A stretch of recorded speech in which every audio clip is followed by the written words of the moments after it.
Hello, folks. Phil Gallagher of 3BinU here for another vintage direct to YouTube special.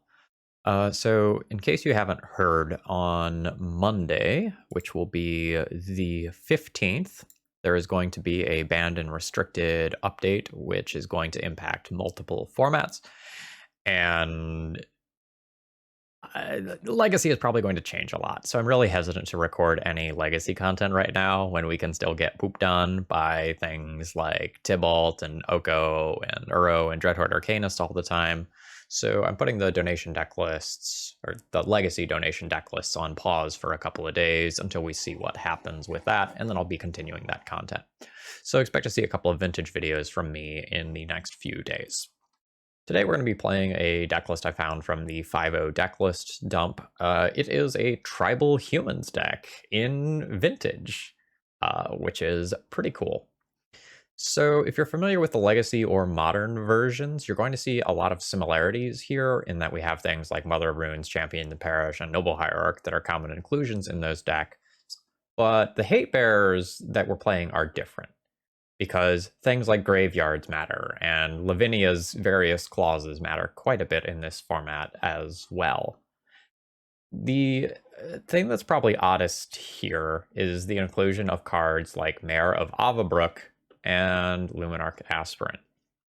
Here's the thing about these Hatebear decks in Vintage. They tend to be really good against the blue decks, and they tend to really struggle against things like shops that just put a bunch of power into play quickly. And so you need something to make your bears bigger in order to keep up with those decks. And that's why those cards exist.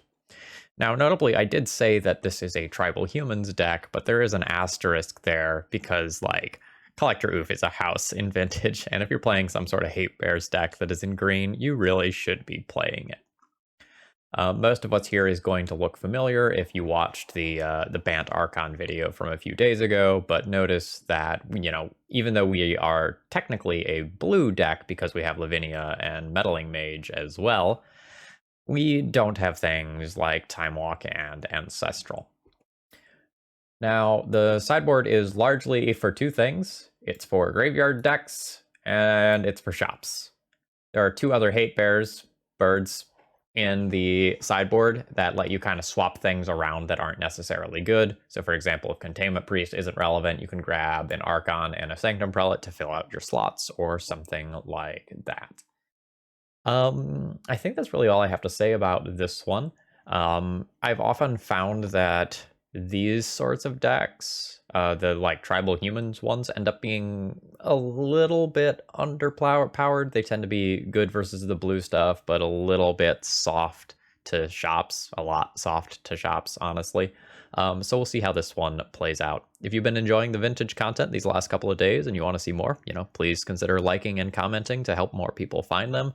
I was super stoked to see how well the last couple of vintage videos have done. A lot of the ones before that got 500 views, and let me tell you, these recent ones are doing a lot better. So thank you for the comments. It means a lot.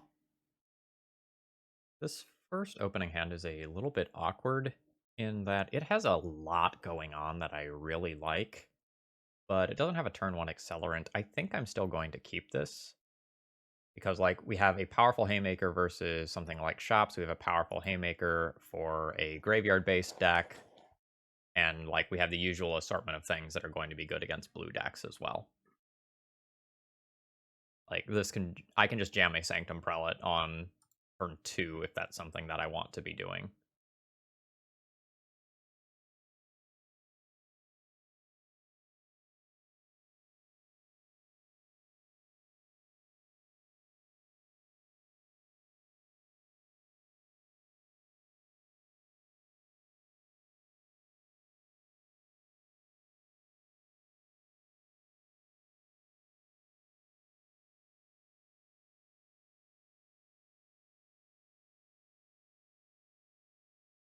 I legitimately don't know what my turn is going to look like.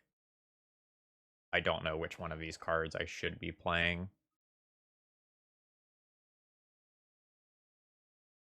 Could be playing against something like Doomsday.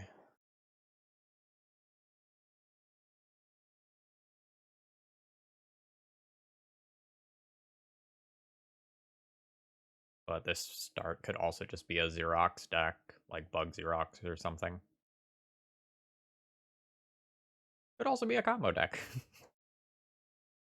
A lot of vintage openers are at least somewhat ambiguous. Oh, okay, yeah, it's probably Doomsday.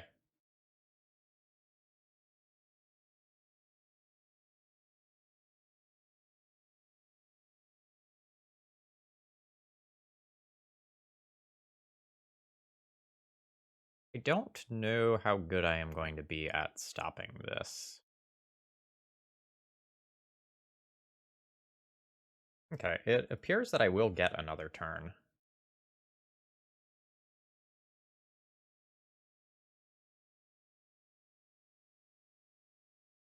So now what? Well, that Wasteland really makes the equation easier. I think I just play Thalia and Wasteland them, and then there's some chance that I can just keep them off of casting a Thassa's Oracle. There is also, like, Lotus. Alright, I guess I can, like, try to mass it. No, Lotus is there.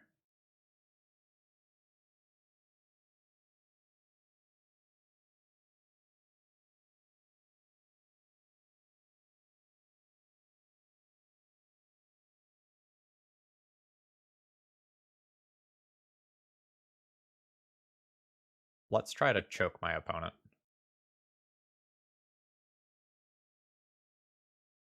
I'm not familiar enough with the vintage version of Doomsday to know with certainty whether or not what I just did wins most of the time. But I feel like there's a good chance it does. Not 100%, but a good chance. Yes! Alright. um... I don't really probably board much, do I? Like, I'm already kind of like game one geared towards this sort of stuff. Board in a Sanctum Prelate. I'll board in one of these. That's probably it. Like, I don't think I want a Alice Jailer.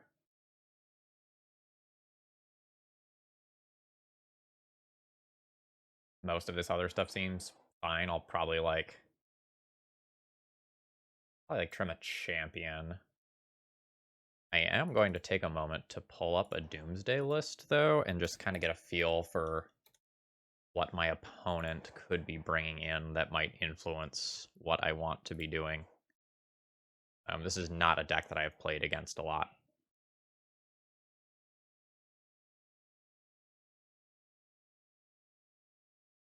Alright, so I might be looking at a Tabernacle, a Tasigur, a Fatal Push as things that are maybe not spooky, but things that I should be aware of.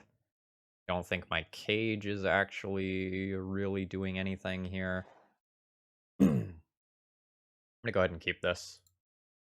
I don't think I get another one for free off of, like, just wastelanding my opponent like that, though.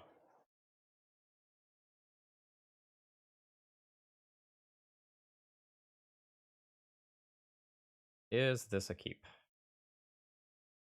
I cast a Once Upon a Time. I try to find a nice Hatebear for turn 1, and I have a Sanctum Prelate for 3 on turn 2. Or if I draw a Hatebear, I can find the land for Sanctum Prelate. This is probably good enough. Mox Pearl is really good.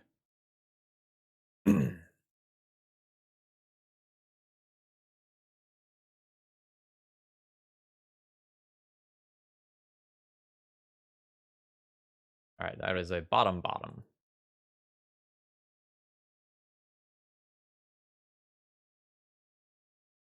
Alright, let's make the plan. Meddling Mage? Oh, I can't cast Meddling Mage this turn. I can cast Meddling Mage next turn. I'm going to play Noble Hierarch this turn. Next turn I can also Sanctum Prelate. which is pretty good. This is a 2-ish days deck.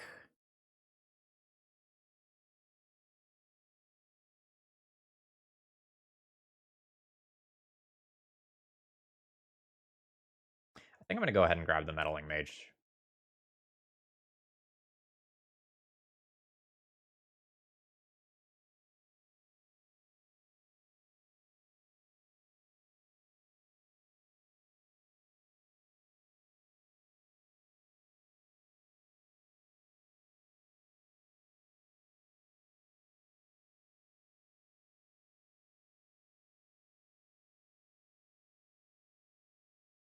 Notably, I can't really afford to play the Collector Ouphe here, despite the fact that it would shut off some of the lines that might allow my opponent to win immediately via, like, a Black Lotus.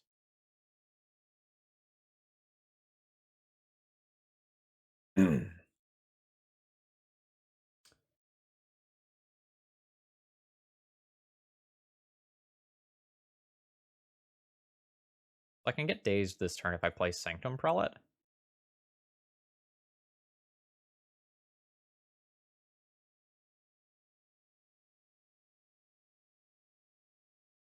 But I like the idea of drawing a land and then double spelling next turn.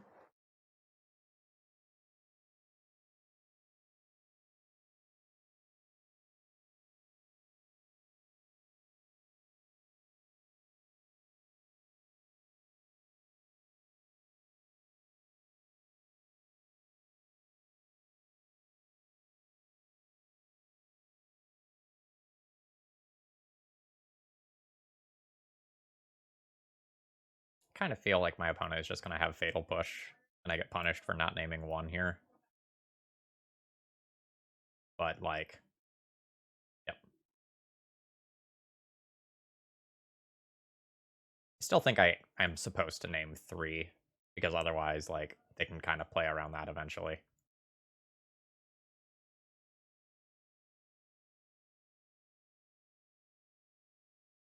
Narset? No, it's just going to be like Cruise or Dig.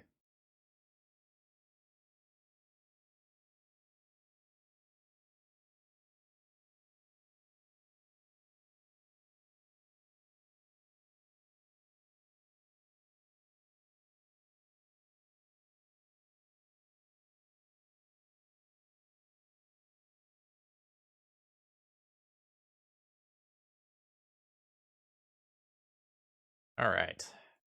That was a powerful turn from my opponent. Got just a few restricted cards going on there.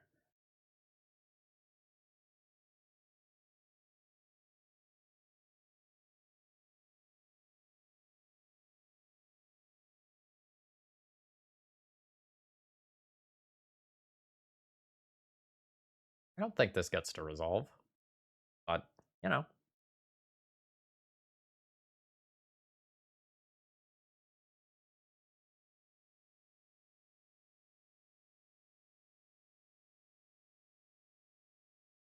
Okay. Do I play Collector Ouphe, or do I play Once Upon a Time? My opponent, like, technically doesn't have access to black, black, black yet. I take a Mox away from both of us. I can't really double spell anyway in the future due to Archon of Emeria, which is going to be my play next turn using these 3 cards. I think it's fine to just jam the Ouphe. It's slightly awkward, but I think I have to keep playing cards here.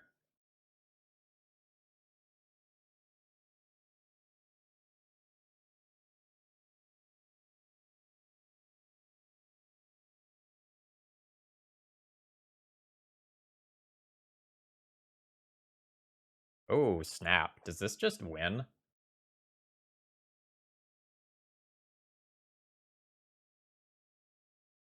There's a large lag spike, so I'm going to take it that I am dead.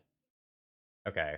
So, Demonic Consultation reads, choose a card name. Exile the top 6 cards of your library, then reveal cards from your library until you reveal a card with the chosen name.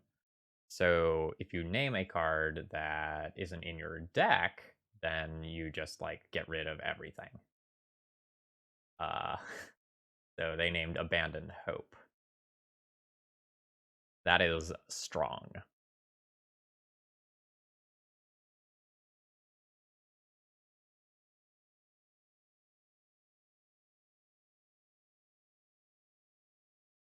Okay, I don't think I really get to change anything here. I think I just have to whack submit.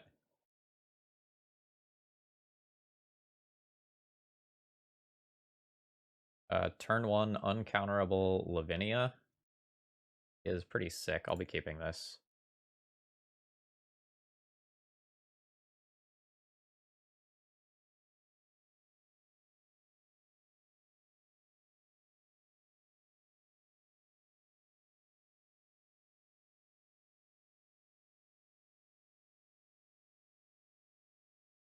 So Mox, Cavern, Human, Lavinia. I think followed by Thalia. The Chalice of the Void here is a little weird. You might want to end up playing that prior to Thalia, because Fatal Push is going to be one of their outs to my bears. My opponent appears to be on a tough mulligan decision of some kind. Okay. Mox.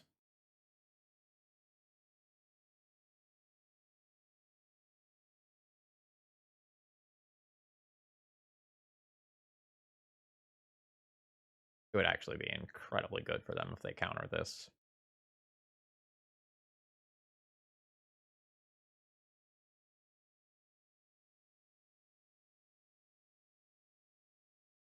Hello?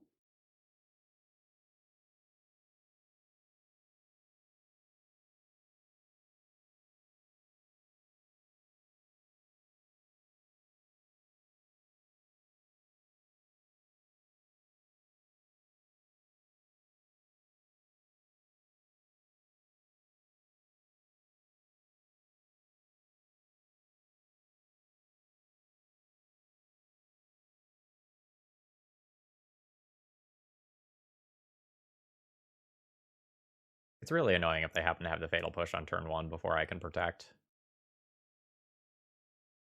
Alright, cool. So now my opponent is not going to get to like Force of Will and Force of Negation my spells in future turns. So I should be in pretty darn good shape. Alright, Chalice this time? I think I like Chalice.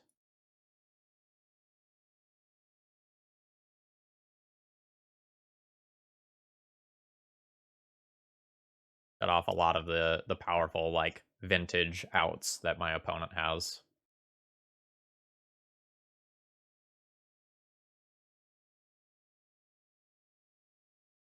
We've shut off like Brainstorm and Ancestral and Fatal Push, as well as the whole playset of Preordains, Demonic Consultation, Gataxian Probe. That is a 1/3 blocker, in case you were curious.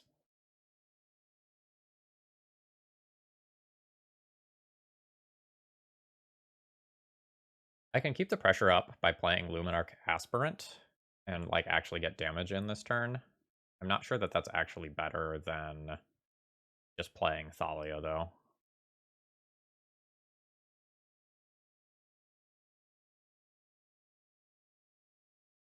I'm going to assume that locking up the game first and then attacking afterwards is going to be better.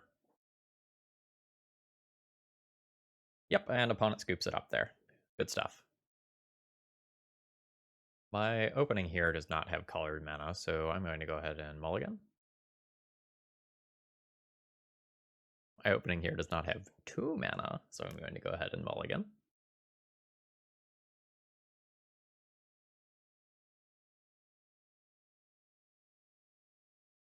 Yeah, this hand is fine.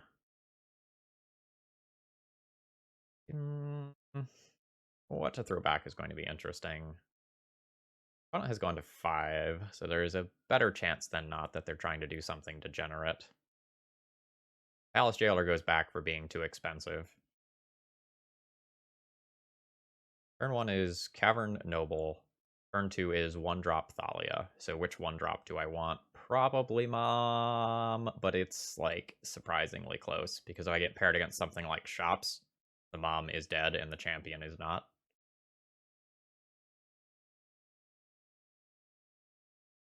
a toss back the mom.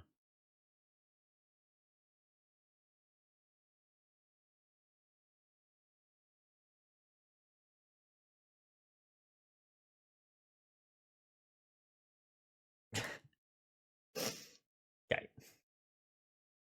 Alright, my opponent undid their mulligan.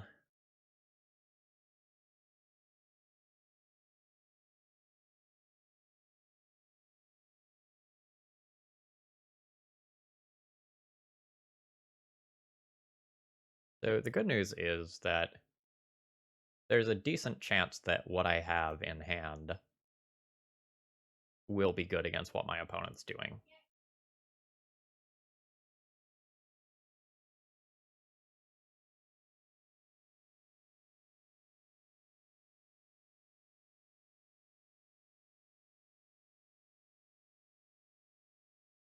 So if we're playing against a combo deck, and this is, say, some version of PO or something, having Collector Ouphe is here. Oh, it's Doomsday again. JK! Alright, it's been a little while. At the beginning of the next end step, they get it. Okay, that's fine.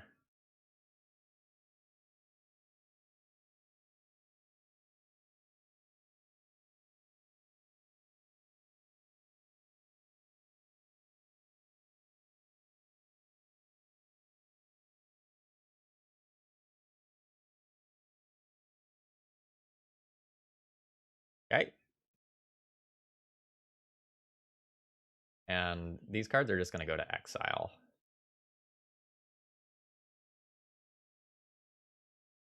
Straight up, I don't know that I've ever played against a Necropotence before in Vintage.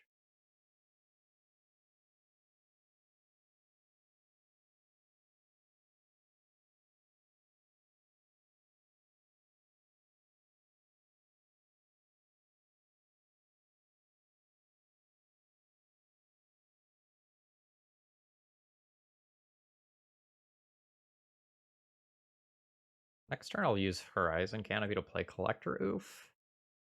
I think.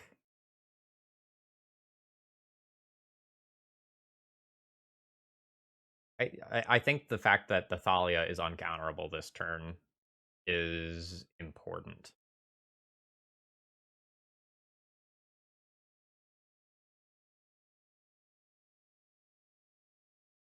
So let's play the human. Sorry, let's play the champion, which is counterable, and my opponent won't touch that. And then we'll play the uncounterable Thalia.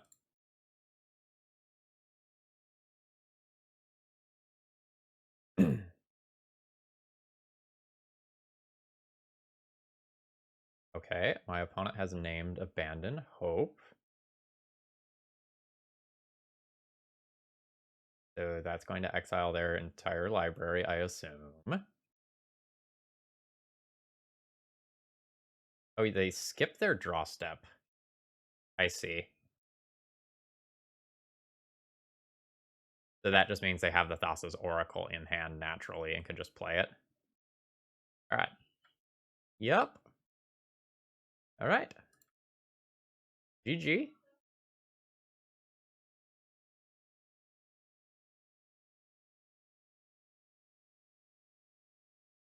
Wasn't quite expecting to lose like that, but that was really cool. All right, so Sanctum Prelate in, Archon in, Palace Jailer out. And I think I boarded out one of those before.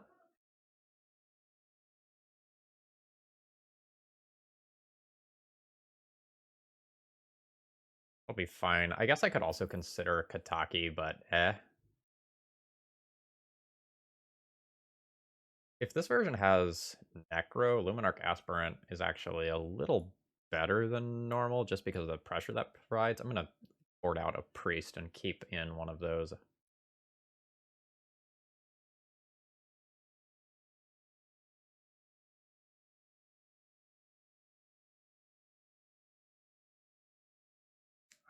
Man, this is so close. If this one of these was white and I could just like jam Sanctum Prelate into Sanctum Prelate, this hand would be the nuts. But it just isn't. Like very begrudgingly ship this. uh,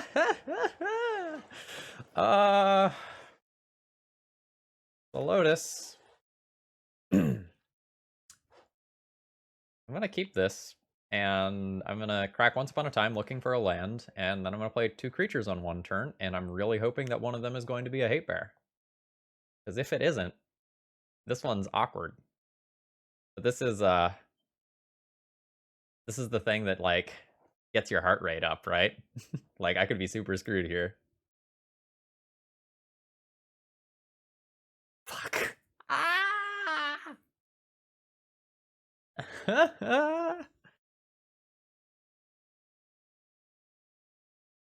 Oh no.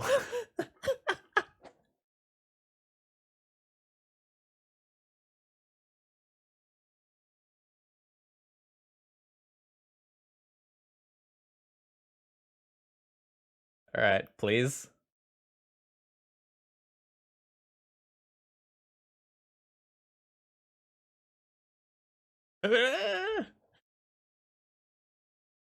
Okay, it resolved. Now what do I name? 3 for Doomsday or 1 for the rest of their deck?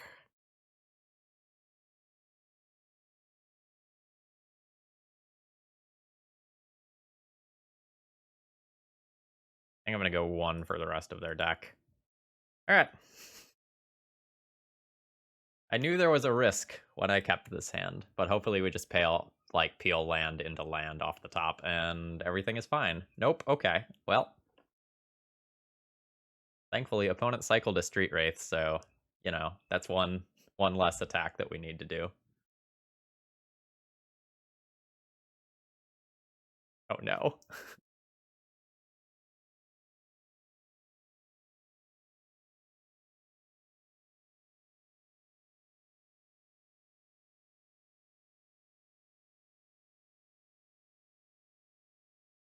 Yeah. All right, this one is a little comic.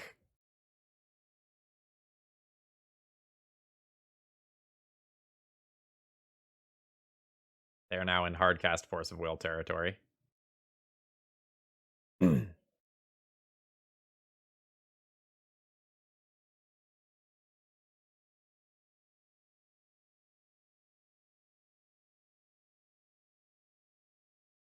uh, very, very clearly playing the mom here. Protecting the Sanctum Prelate is just gas.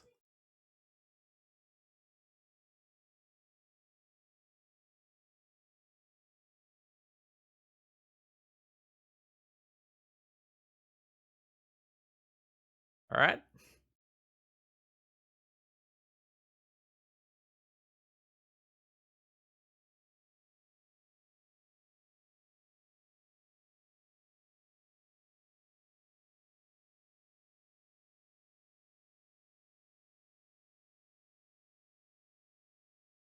Are we gonna get a hard cast Force of Will on a champion of the parish?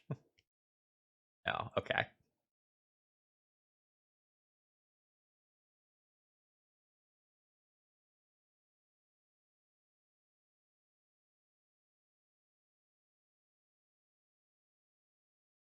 All right. No 1-drops. All 2-drops.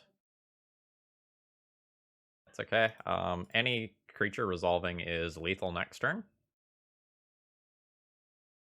Oh, I have guaranteed lethal next turn now because my opponent fetched. They are just fetching to thin.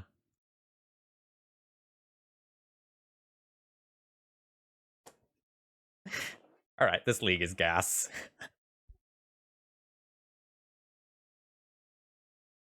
Okay. The game on the draw is obviously way spookier. But I don't really think I get to do anything cool here. Again, I can play a Kataki for their artifact mana, but that's like, Got a colored mana problem here.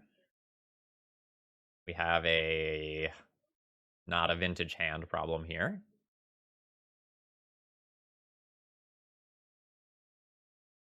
And now we have an awkward hand that I think I have to keep. We're going to be lacking a white source. So I have to keep these two, and I have to keep Thalia, and I think I have to keep Prelate, and then I get one of these other 3 cards. Since I'm playing Thalia on 1, Champion of the Parish isn't good. And I already have access to blue-white and blue-white-green for Mare, so I'm going to go ahead and get rid of Waterlog Grove.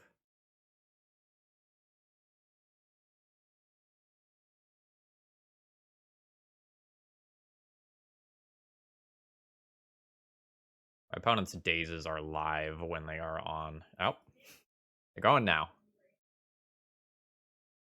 Anyway, my opponent's dazes are live when they are on the play. I'm going to be wastelanding my opponent, but it's very likely that they're going to build their pile in a way that involves a Black Lotus, and so Thalia and Wasteland are both somewhat unlikely to matter. We'll see, though.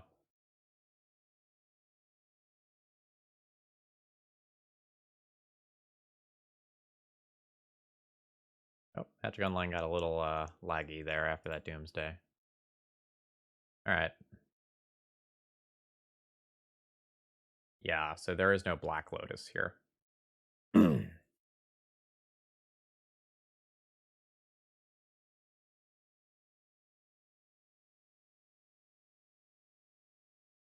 So they have Black Lotus Ancestral as 2 of their cards.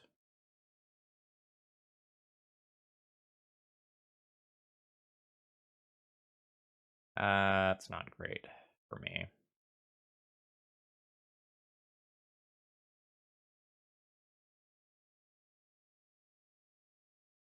They play 2 Fatal Push, like the list I was looking at. They also have a Fatal Push. How do I beat that? I don't know that I do.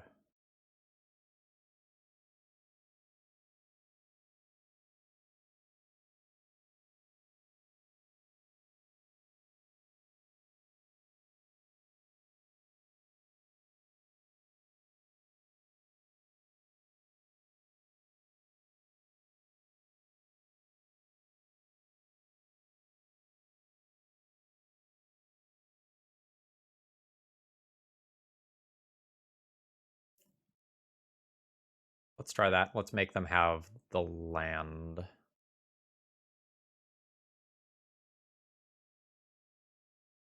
Oh, snap, they didn't. Okay.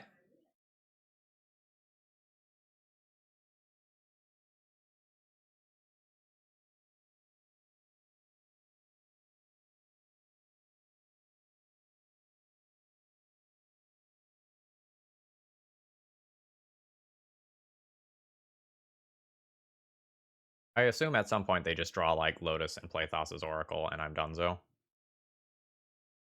Yeah, so it's Lotus plus Oracle here, and I am dead.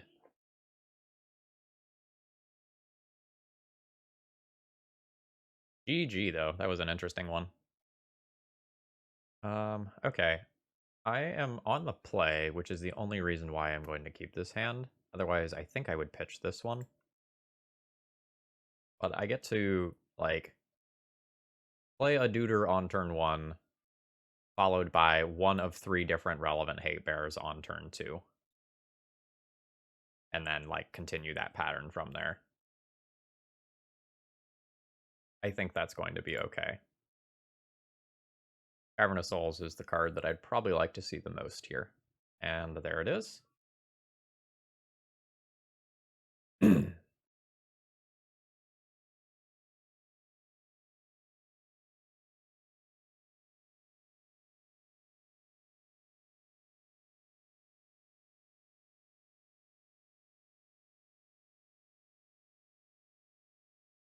So now the Meddling Mage and Thalia will be uncounterable, but not the Collector Ouphe.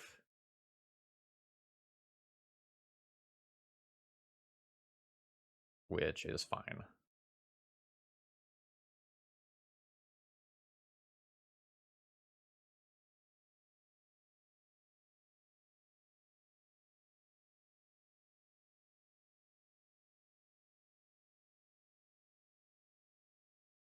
Always yield to that.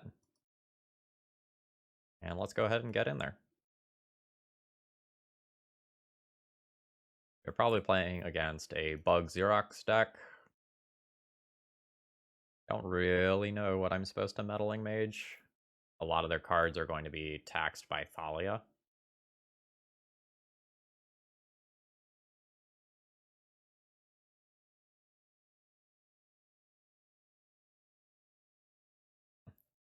A little awkward. But I don't want to oof yet, so I guess I'll play it. It ends up being mana neutral this turn, but can net me mana next turn.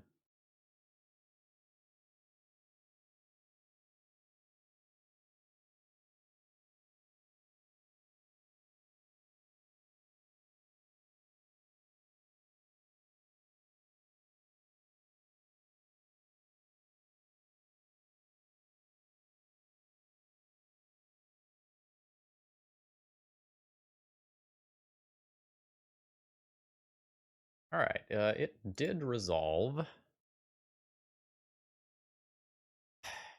That just going to be Abrupt Decay. What is the bad thing my opponent can do? Tarmogoyf is not great for me. Oko is not great for me. The thing is that like most of the things that I can name here are 1 to 2 ofs. Like there's 2-ish Abrupt Decays, there's 3-ish Tarmogoyfs.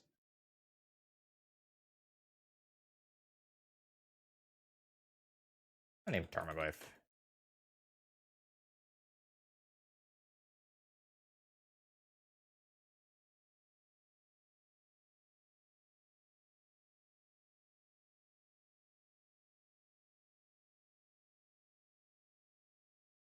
I think I'm just beating down here. If my opponent had Fatal Push, they would have Fatal Pushed in response to my Meddling Mage as to not risk losing that card. If they would have Ancestral, the same thing there. Yeah, okay.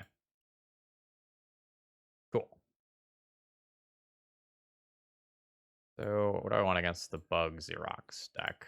I'm probably not going to sideboard much. Again, we're kind of suited for these sorts of blue matchups most of the time. So I will potentially be looking at these 5 cards. I don't know that I'm going to board in all of those. Containment Priest doesn't really have text. I can ship that. Collector Ouphe is not particularly strong. They probably only play 4 artifacts, the 3 on color Moxen, and then Lotus. So those cuts are easy.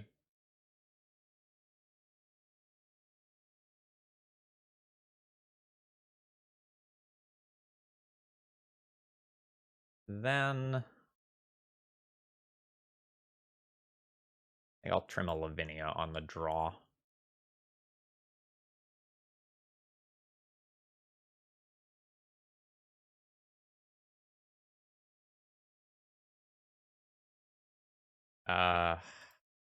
This hand is not great.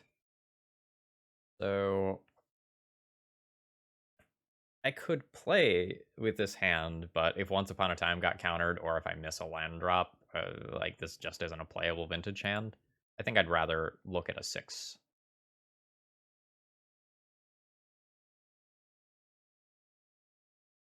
This is probably an unexciting but keepable 6, and I'm gonna pitch the Lavinia here.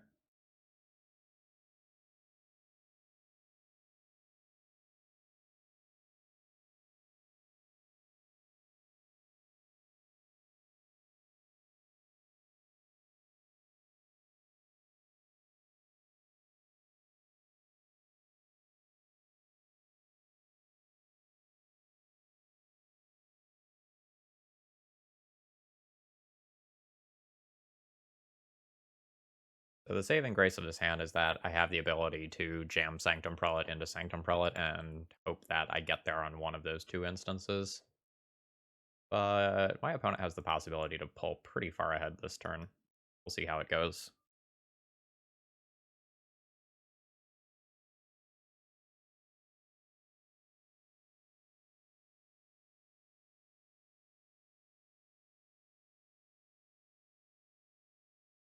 Ooh, God, Time Walk and Ancestral. All right. They've played 3 restricted cards thus far, so I think my opponent is currently favored. The little needle goes their way this time.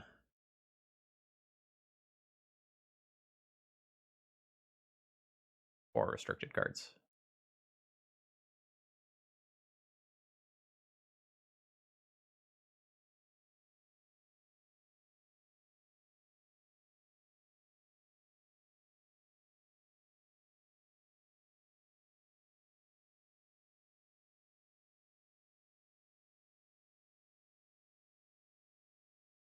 Daze is currently a 1 of in some of these lists.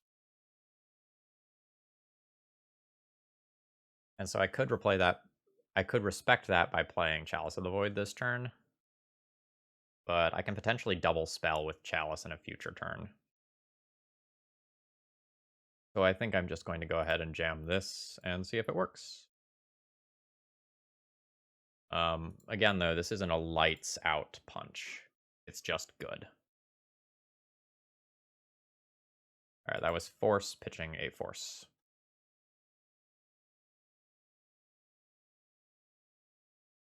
Fatal Push? Oh no, they're just going to eat.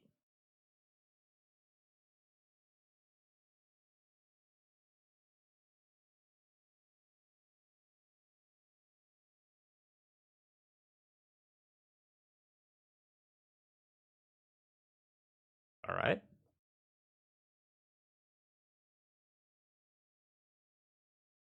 So notably, this isn't a generic Hatebears list, so I don't have something like Spirit of the Labyrinth here.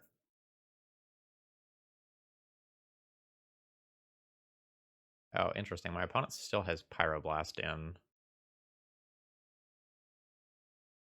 I wonder if they thought I was Bant Archon.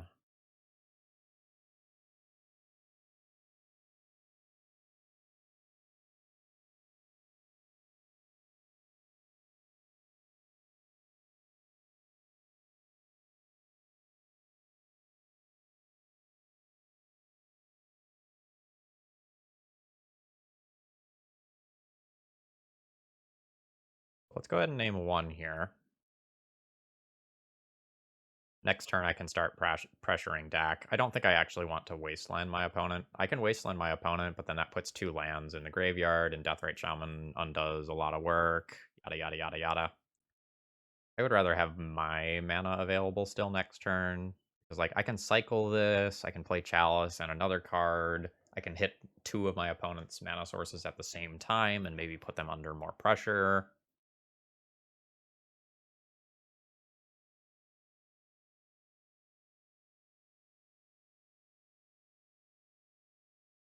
Yes, this is bad. This is going to be very similar to the situation that happens in Legacy when this card resolves here. Notably, since I do have Noble Hierarch, I get to attack for 4, so a Luminarch Aspirant would be an insane top deck. Yeah, same thing. So I think I play Chalice first as the bait spell. Actually, my opponent has 1 card. What 1 card counters Mare? Only like a mana drain.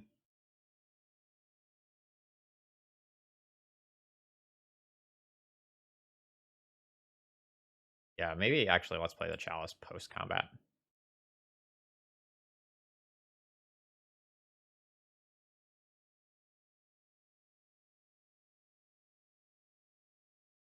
Oh no, it's not a human anymore. It's a fucking elk.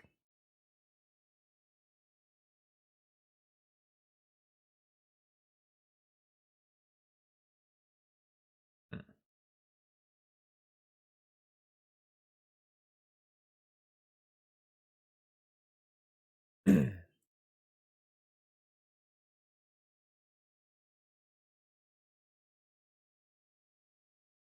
right.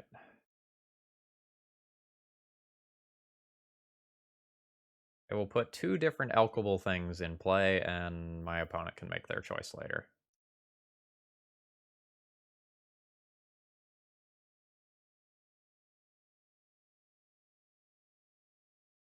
I assume the chalice ends up going first.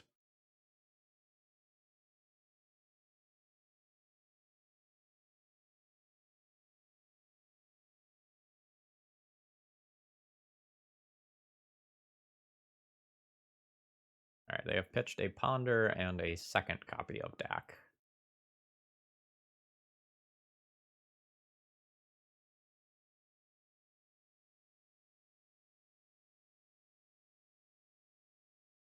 They elk my Chalice of the Void. I can attack in for 4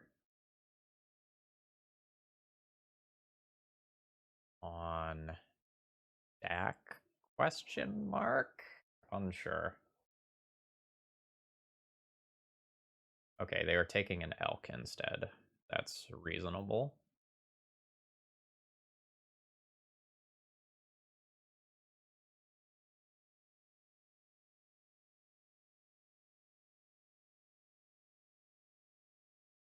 Alright. Each other creature you control that's a wolf or werewolf gets +1/+1. At the beginning of your end step, I get a wolf. Okay. I can attack in with a 4/4. Let's see what this turn looks like.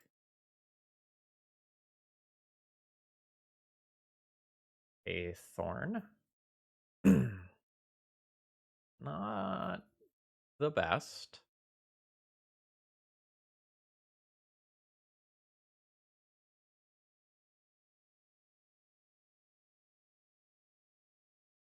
I cycle? I just cycle this land immediately and try to hit an aspirant. And then I just like give up Lotus if I miss. I think that's fine.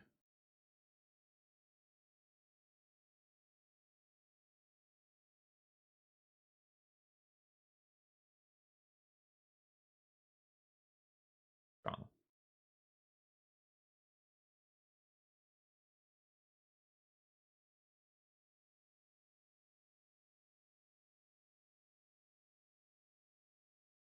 Alright, so if I attack in with this as a 4/4,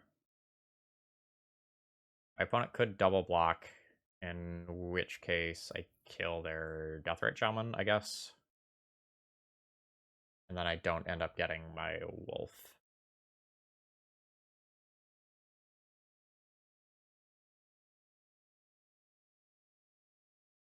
But I think I have to pressure these Planeswalkers. And go for Oko.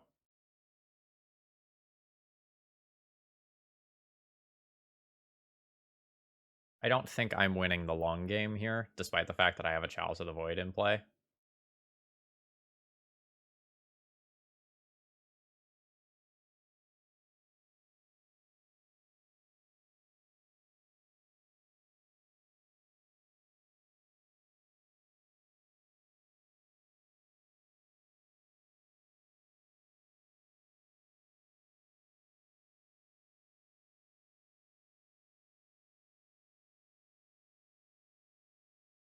Actually, my opponent is probably just going to pivot to being the aggressor here and just animate their other mocks and crash in. And then close out the game in 3 turns. That's probably what I would do in their spot, depending on what their Dak activation looks like. Oh, actually, Dak plus Oko is going to be kind of disgusting, isn't it? Is this spell or ability? Oh, no, it's just spell. Okay. Not as disastrous as I thought.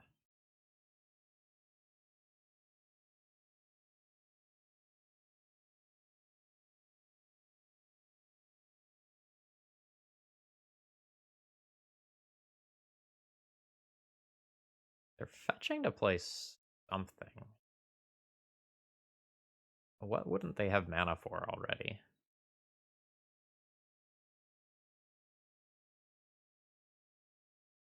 Ah, that makes more sense.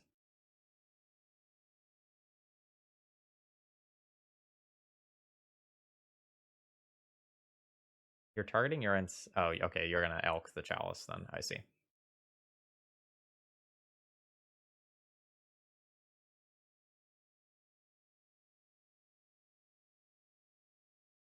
You're not going to elk the Chalice. Okay, you're gonna take your 6 this turn, elk the Chalice the following turn. Yeah, that's fine. think I'm dead here. I'll take a draw just to make sure. All right. Play this, put a counter on this, attack in for 2. They have 6 on the backswing, plus elking this. I think I'm close enough to dead where I'm going to go ahead and ship it here rather than struggle on. All right. On the play, I will go ahead and play the Lavinia. I think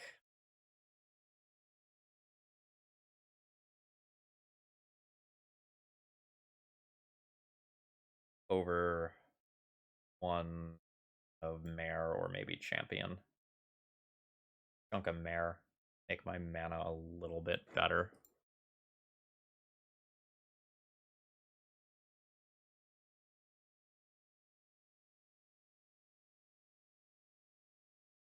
I think I can do better than this on the play. I would keep this quality of hand on 6. But yeah, this is a much stronger hand.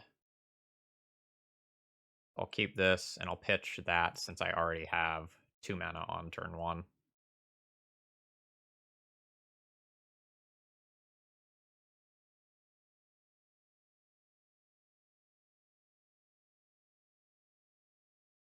Now, notably here, we can't play Lavinia until turn 2, which is a little bit unfortunate, but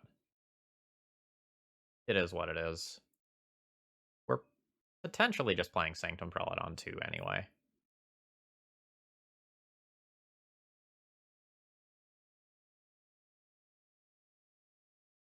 Alright, Lavinia would have been good on 1. Lavinia would have been real good on 1.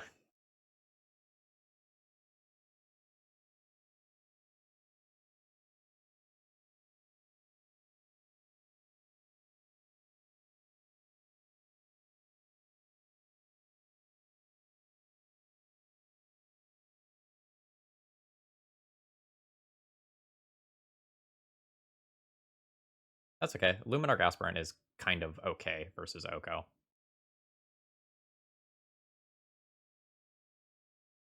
Like, I get to attack that Oko down to 1 loyalty this turn.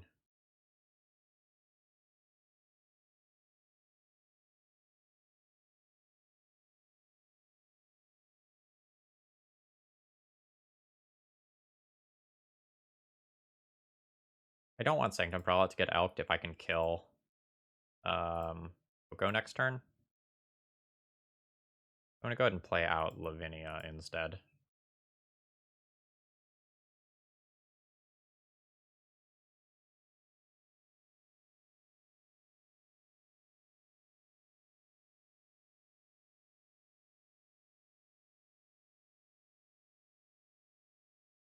I can't overstate enough how important this +1/+1 counter is so that my opponent can't just, like, elk their Mox and then stall my board out.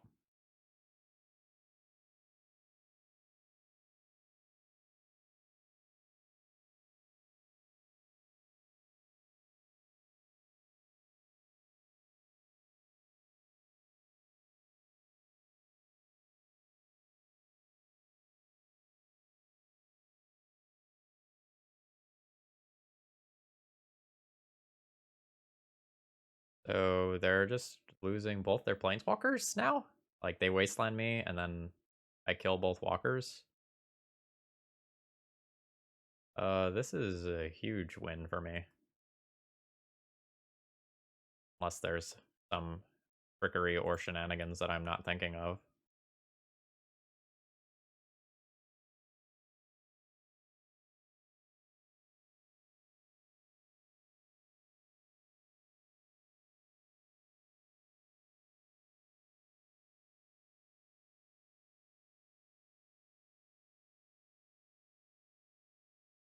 So this kills Oko. And this kills Dak.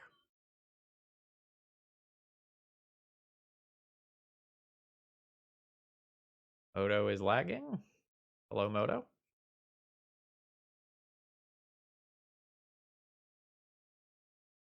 Notably, my opponent only controls 2 lands currently, so they don't get to go and cast something like an Oko. Alright, Ronin 6 is good. That kills Thalia, but then I just kill Ren in 6.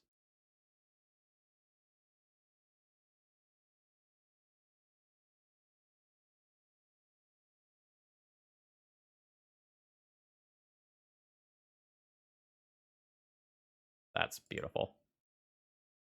Now I can do this pre-combat and know with certainty whether or not my attacks are safe.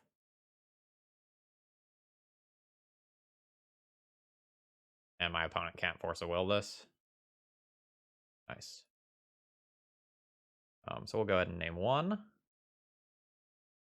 Now that that's off, I can just kill Ren in 6 with Lavinia. And then this can go face. Whereas before I knew that I shut off things like Fatal Push and Bolt, that wasn't actually possible.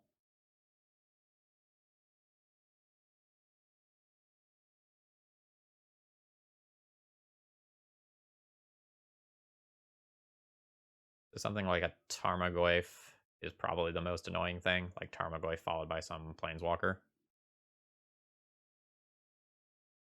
Mystic Sanctuary on Time Walk. Yeah, that's fine.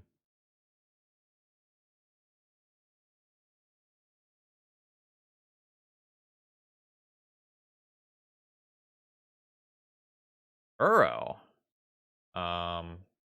That was unexpected.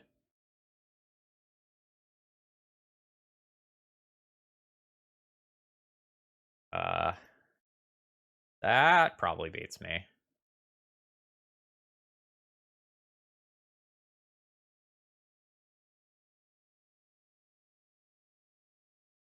I can trade with it in combat if I have to.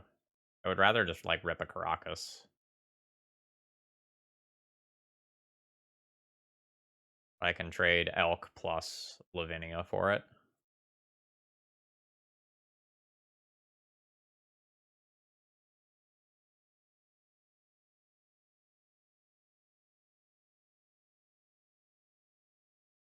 Do you have anything relevant to Merchant Scroll for while Prelate is around?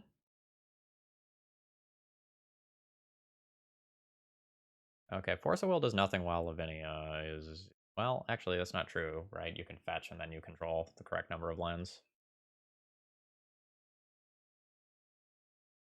I cast Once Upon a Time.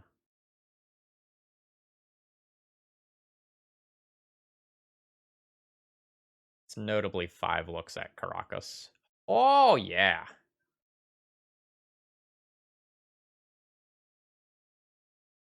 Nice Force of Will.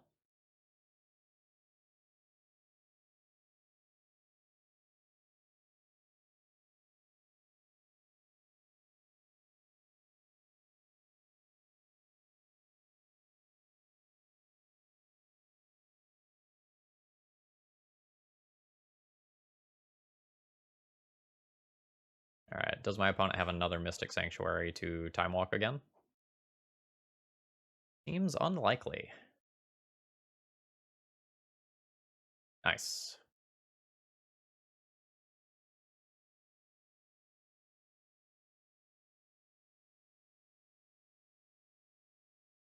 What a league so far. This has been awesome.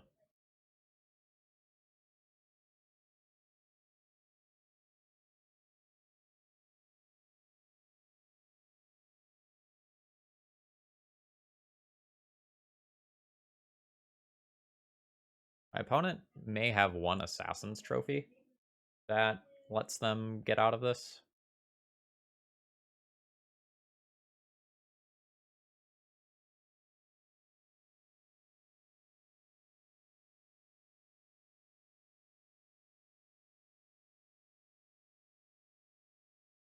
Until then, things look pretty good on my end.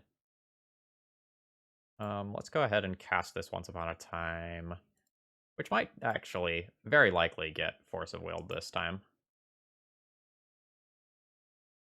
Nope. Okay. Luminarch Aspirant is a card that I very much want. Sanctum Prelate also quite good. Neither one is currently uncounterable. think I'd rather have a prelate, though. Like, put the prelate on 3, and then I can't get Oko'd and have my board fall apart.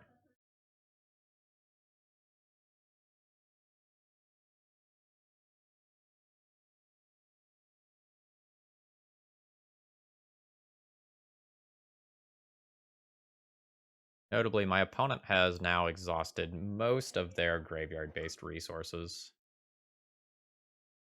and they can't just cast cantrips for the sake of casting cantrips. Sanctum Prelate isn't worded like Chalice of the Void is. So you saw them like trying to tap a land there. That might have been an indication that they were like trying to cast a 1-drop, and then they realized they couldn't. 5 mana Gush. I respect it.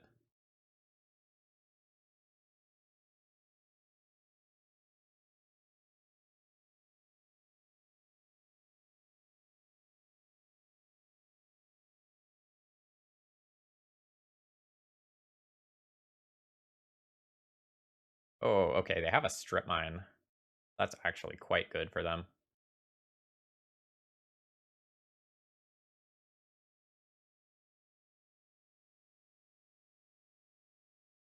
I have 8 damage showing.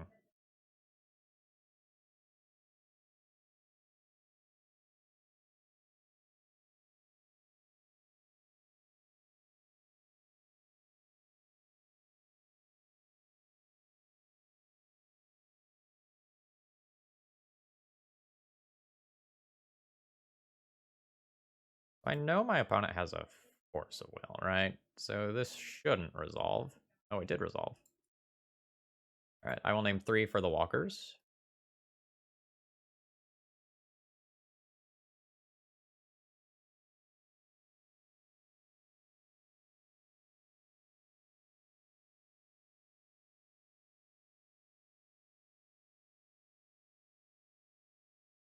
My opponent needs to put 1 more card into their graveyard. They're going to fetch with Misty, and then that's 4, but they need a 5th.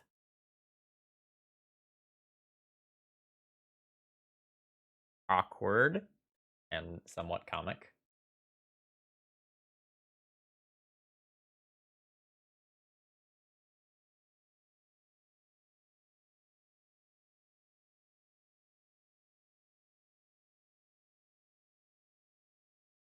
So that card getting countered means that the Uro can come back.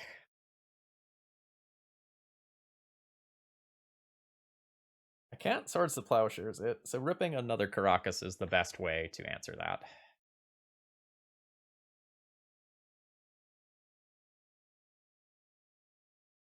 So this is a playable card.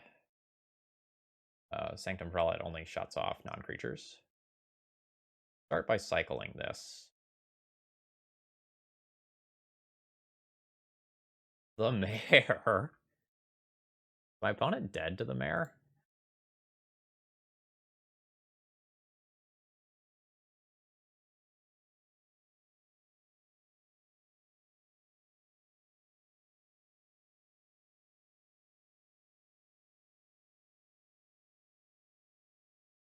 Yeah, my opponent would have been dead if Mayor resolved. So I can attack in and hit for 6, which is not lethal.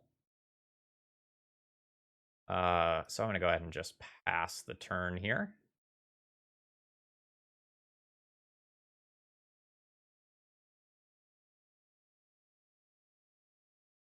My Magic Online client is...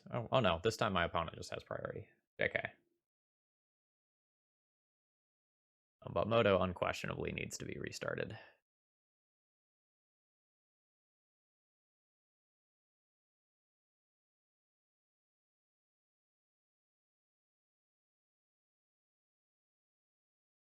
Do I trade with the Uro? I probably trade with the Uro, right?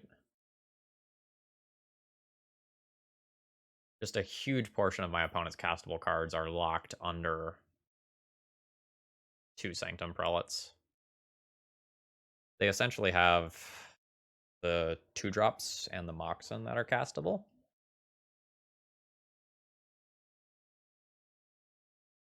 Okay, what happens if my opponent attacks? They go to 11. I have 4, 5, 6, 7, 8, 9, 10.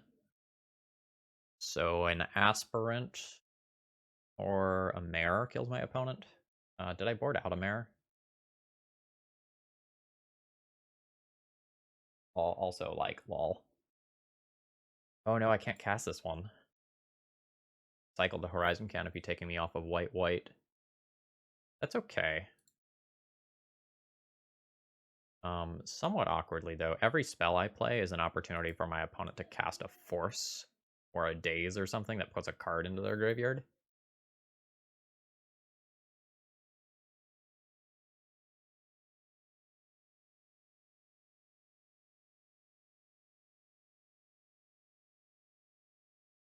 And my opponent's fetch lands are now starting to become hazardous to their own health.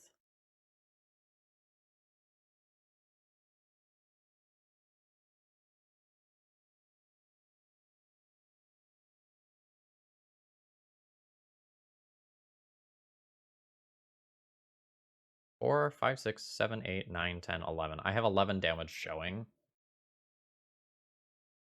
4, 5, 6, 7, 8, 9, 10, 11. I have 11 damage showing.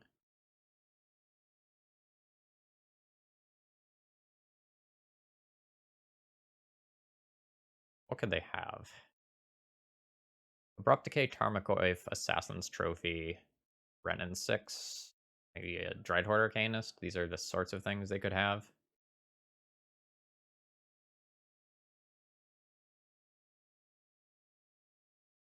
Is it a desperation play, or is this an I have something play?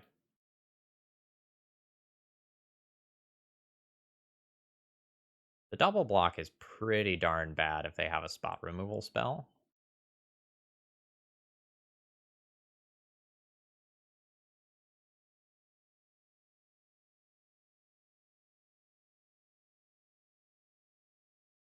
I'm going to go ahead and take it, though.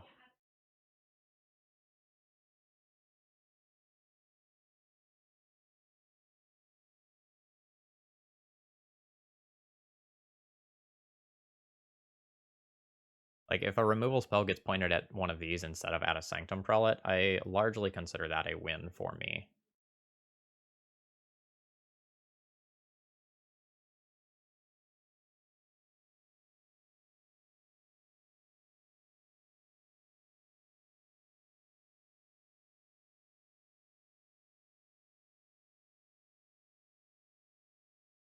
Alright, I'm going to pause and restart Moto. Okay, I have drawn yet another Sanctum Prelate, which is pretty strong. It is awkward for me that wastelanding my opponent adds another card to their graveyard.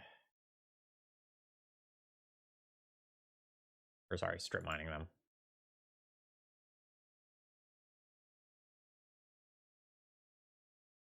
I am really only dealing 2 damage a turn here. That accelerates at some point. Once I play any other creature and champion gets to start attacking, it is a big game. I don't think I'm going to strip mine my opponent yet.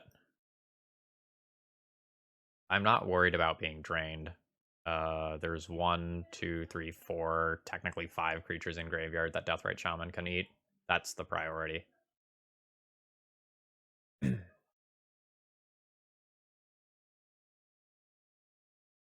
Opponent is hard discarding to get to casting Uro again, which is hilarious.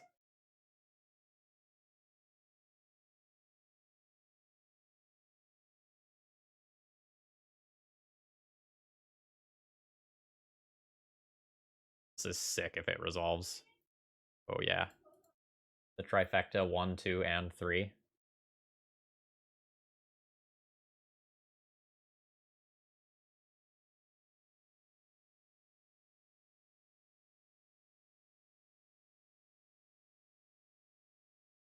This is sort of an awkward attack, isn't it? If I attack and my opponent chumps with Deathrite Shaman, they can get an Uro, but I might be able to just kill them through that Uro. Okay, I'm going to go ahead and crash in with all 3.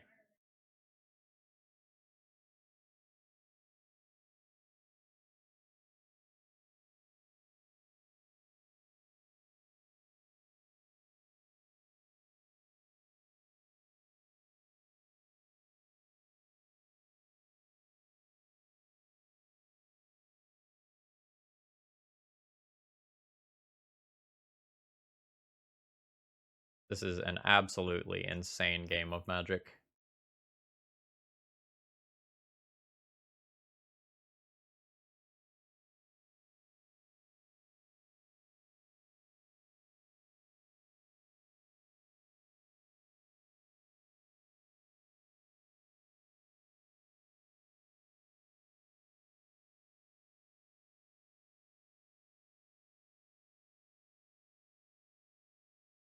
So notably, this Uro is not really going to get to attack because I'll just kill my opponent on the backswing the vast majority of the time.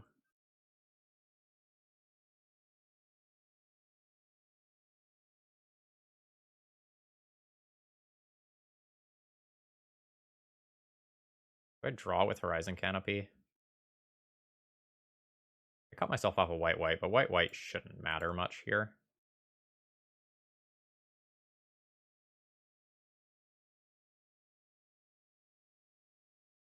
And finding a more impactful card than just this is really strong. Like, this card is fine. It like builds up a Champion of the Parish single attack. Like, that's definitely relevant.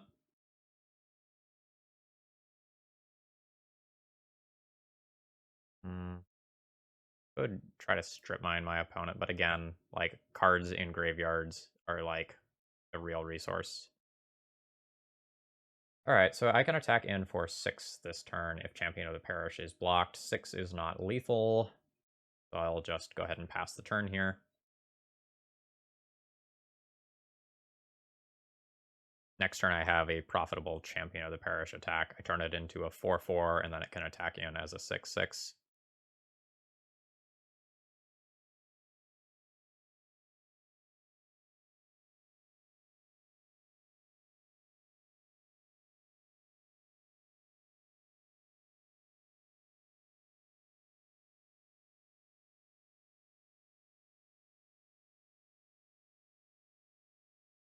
Alright, do I want to attack in with it as a 6/6? I don't think my opponent can bring it back again next turn. They would have to put 2 cards into graveyard.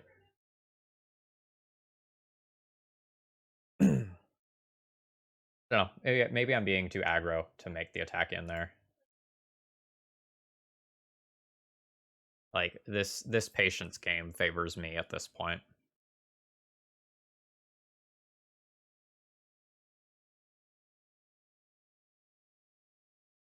I am so glad I am recording this game.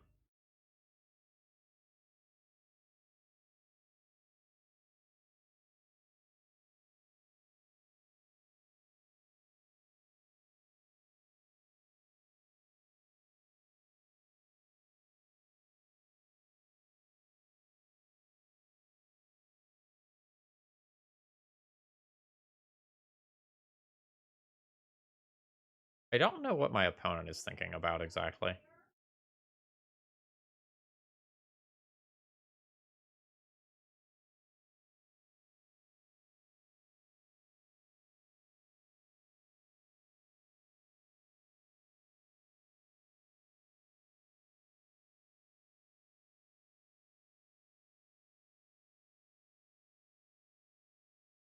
That's not a human, but evasion is strong here.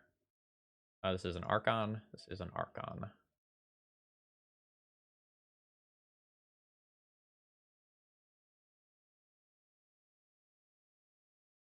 Oh, right, I had Noble Hierarch mana.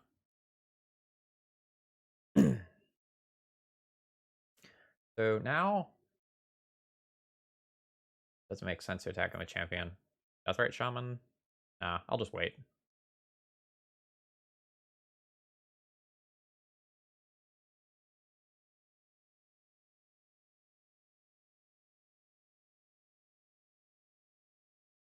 My opponent has so few castable spells.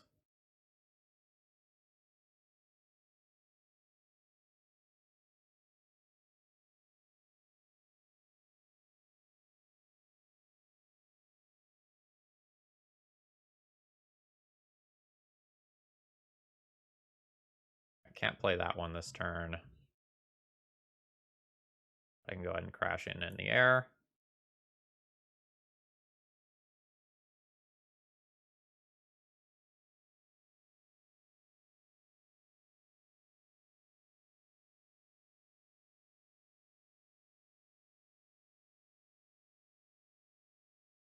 go ahead and always yield to this for the sake of time, because things are starting to get a little low.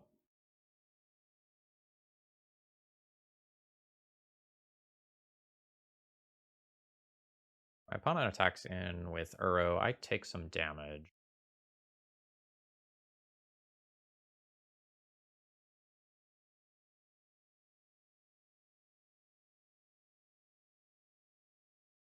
But I don't think my opponent can pivot. I have 4, 8, 9, 10, 11, 12 power in play.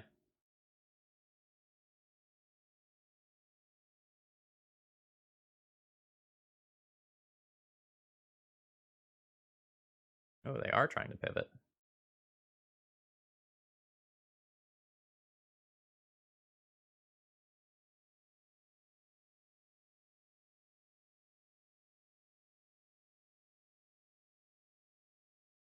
Just chump with a Noble Hierarch here. I probably just chump with a Noble Hierarch here. That mana is not necessary for me.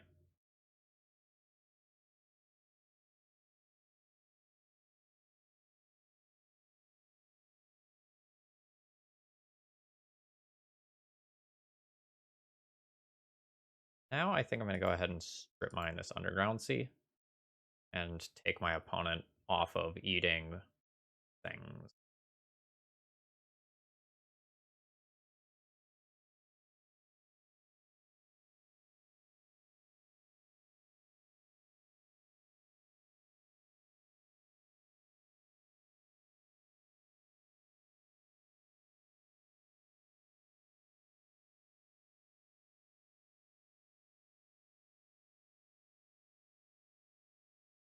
Send them.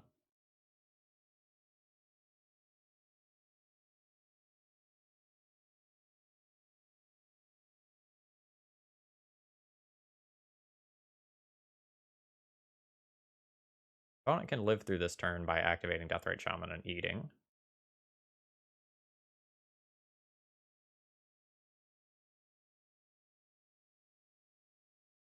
I don't really see how they get out of this position more generally.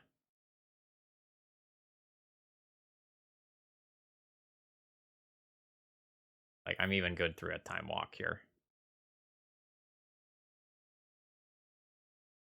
I will just jump block, though. Like, no reason to be wary. Time Walk is also in exile.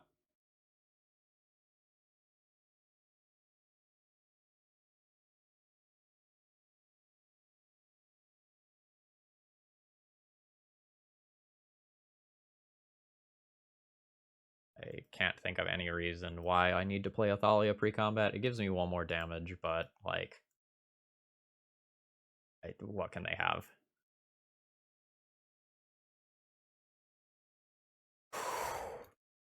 GG's. That was nuts. What a match. Alright. Been a little while for me. Let's start by keeping the ever-loving crap out of this hand with Black Lotus and another piece of power. I am not entirely sure if I'll be able to double spell on turn 1. Because, like, that'll let me do it. Alright, Once Upon a Time. I have 5 mana on 1. Currently, that means Sanctum Prelate plus Aspirant. Cavern of Souls?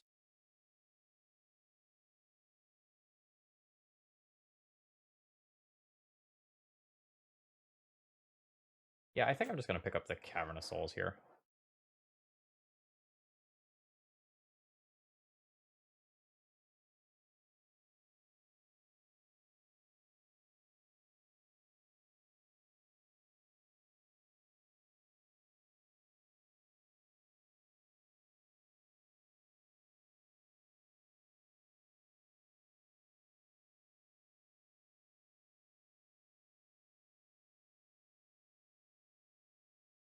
Ooh, Force of Will pitching a Daze.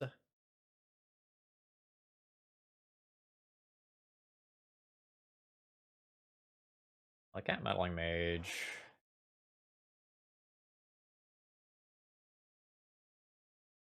This turn. I could Meddling Mage next turn, but I'm just going to Prelate next turn. So I guess I'll just use my mana efficiently and throw an Aspirant into play and call that a turn.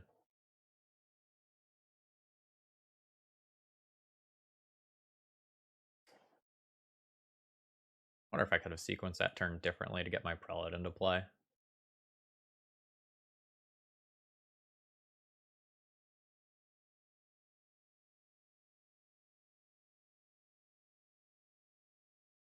Pretty good. I'm going to place Sanctum Prelate uncounterably this turn. I can go ahead and just do my combat step first. The Sanctum Prelate's going on 1, so that's already going to shut off things like Lightning Bolt. Don't need to play this turn. Go ahead and go Caracas.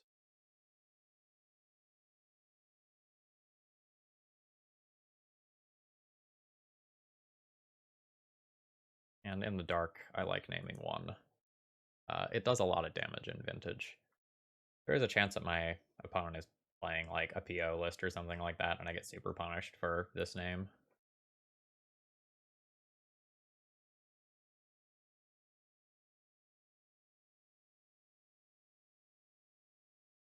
Feels like it's going to be something like a Monastery Mentor.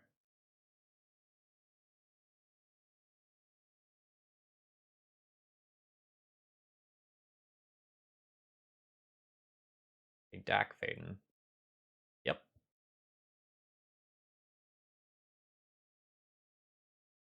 I am just going to kill that. You can take my Mox, but I don't know exactly what that accomplishes for you.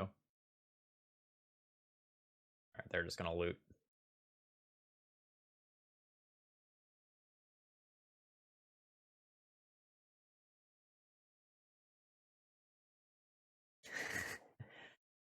Yeah, so you remember what I said about like this deck being kind of pre-boarded towards blue? That's what I mean. Alright, we saw a Mystic Sanctuary from our opponent, which kind of confirms that they're going to be some sort of generic Xerox deck. I think I like these, and my opponent is like some sort of blue-white red Xerox deck that probably means that they have Dreadhorde Arcanist, making Swords to Plowshares a little bit more useful than normal.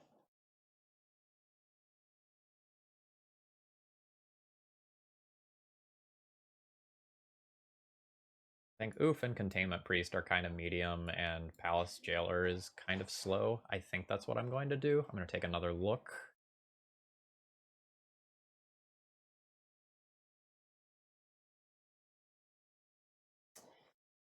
Feel like I like that.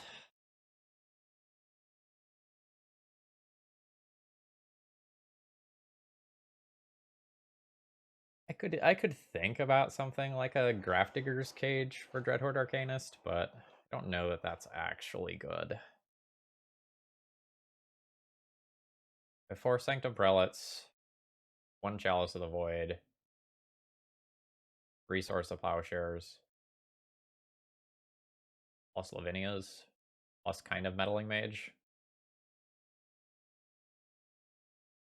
Enough. Yeah, that's not enough.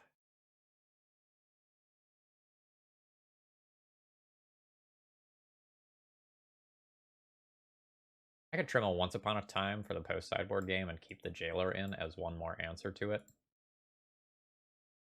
It's just another thing that answers Mentor too, which is kind of a big deal. That card's good. I don't know if you knew, but they only let you play with one of those for good reason.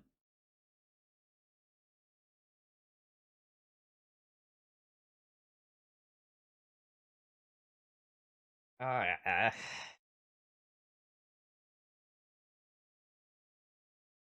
uh, I wouldn't fault someone for keeping this because I would consider this an extremely strong 6-card hand. But on the draw, I would like to do something more broken if possible. Um, is this a keep still? Might be a keep. This one's sketchy, but I think my odds of winning on 5 are somewhat low anyway. I was about to say, and my opponent doesn't have too many basics, so my wastelands will likely be good. Lol JK.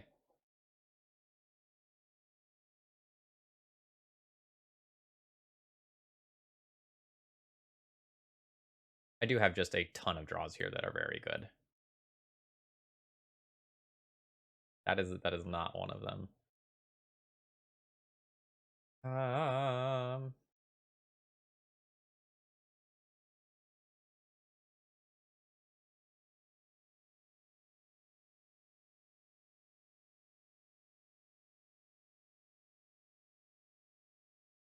Going to play out a Pearl and see if my opponent dazes it.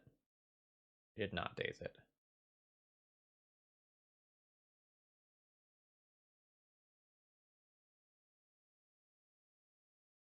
Alright, I believe I'm just going to be cycling the Waterlogged Grove. I'll see what my opponent does, like see how much danger I feel like I'm in.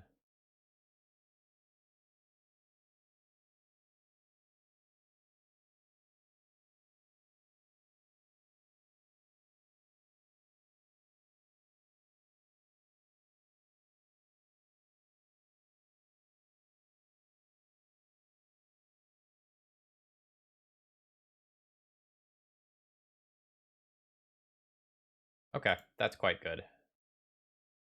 Now I have a Swords to Plowshares for a Mentor or a Dreadhorde Arcanist, followed by Uncounterable Prelate.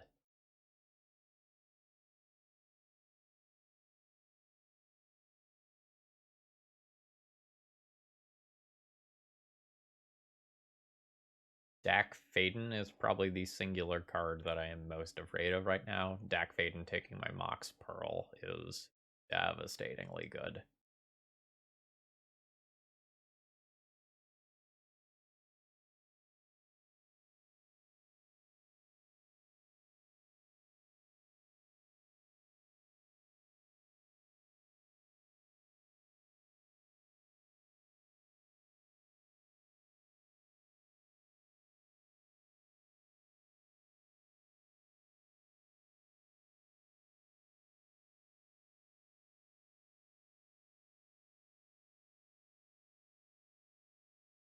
Okay.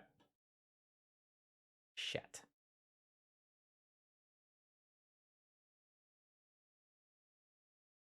Yeah, I mean, that's exactly the line that I said I was afraid of, so. Dreamer luck.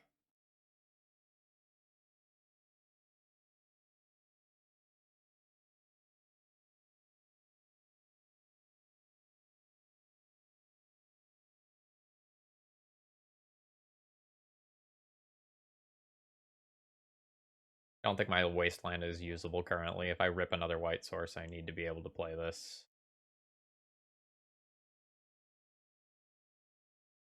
Unfortunately, this also is mana fixing for my opponent. This gives them access to the white they didn't have access to before because they fetched double Volk.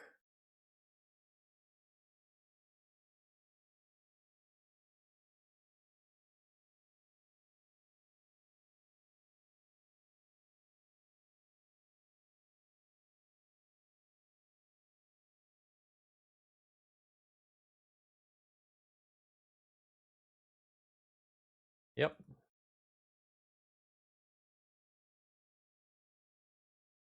Oof. My opponent has removed 2 white sources this game. And now they're going to have unchecked Dreadhorde Arcanist.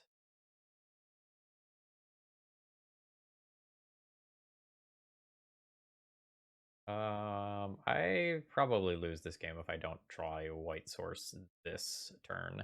And I don't think I'm exaggerating.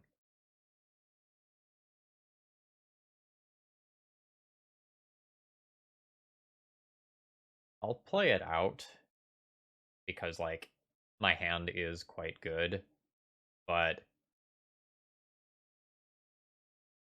I just haven't really played Magic yet this game. Things have just kind of lined up in a way where I lost 2 different color sources on a hand that was, like, mana hungry, but very close to being insane. And I just didn't get to deploy my cards. That's okay, that happens. Yeah, so I think this probably Brainstorm is probably the point where I lose the game.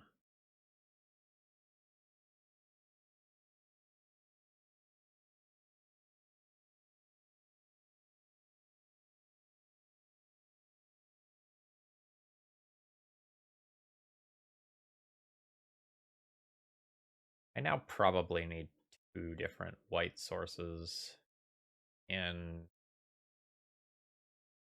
the next 4 turns to have a reasonable shot. If this is, yeah, that's the end. All right.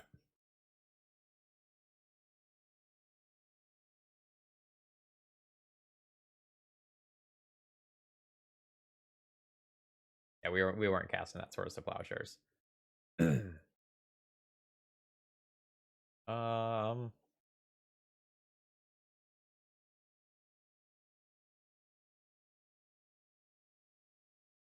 think I'm gonna go ahead and resubmit as is. Again, I can be thinking about Grafdigger's Cage, but I don't know that it's actually insane.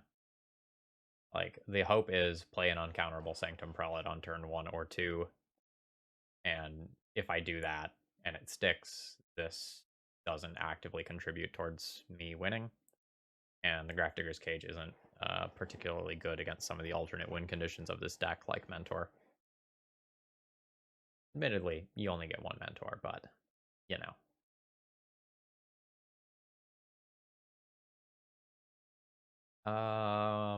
This is not a vintage hand. This is a stellar legacy hand, but it's not a vintage hand. This is a vintage hand.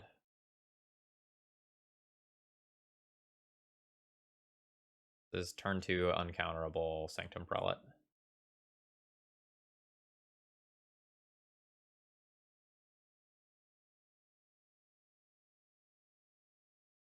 I think I want real white mana, so I'm going to keep this, even though this is better fixing for me technically.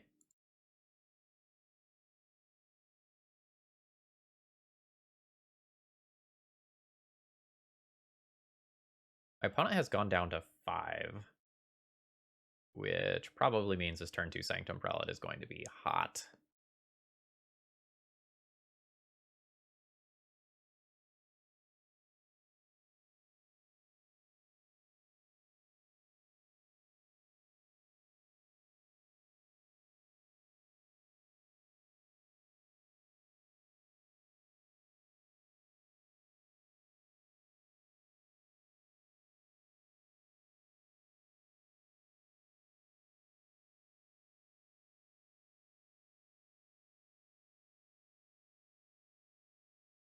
I will clock hard.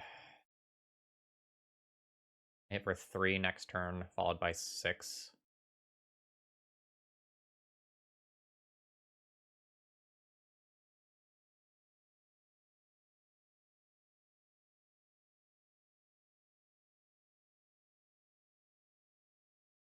I'm good with the start. Like, as long as nothing absolutely crazy comes down as a follow-up. If my opponent just, like, cashes in their Black Lotus to cantrip a couple of times, I'm good with that. I think I'm even good with a Mentor coming down as long as they... Oh, no, they can't counter Sanctum Prelate. Am I gonna get Blood Mooned? Oh, Dreadhorde Arcanist. Yeah, that's fine as long as my opponent doesn't have a counter spell. Oh, no. Like, again, Sanctum Prelate is coming down uncounterably.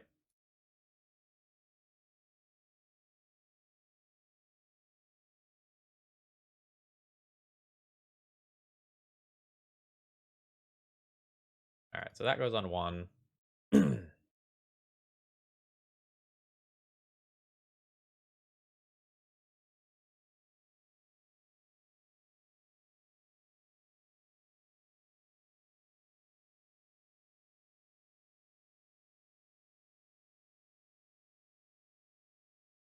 And I'm not sure how many outs my opponent actually has to this. I don't know how many, like, Abrade sort of cards my opponent actually has. Although I do wish I knew my opponent's outs better because, like, Meddling Mage here is pretty nutso.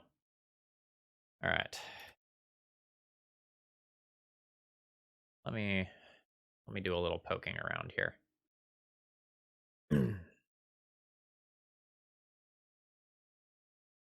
Jeskai Xerox is considered an aggro deck, huh? I don't know about that grouping.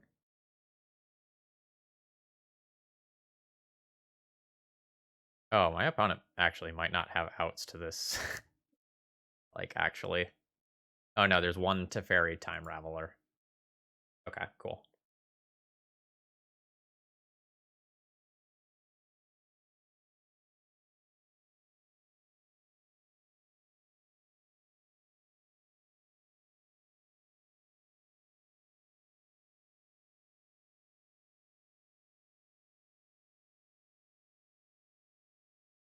Let's get that out of range of something like an Abrade, even if I don't think I need to worry about it. Being wrong is quite costly.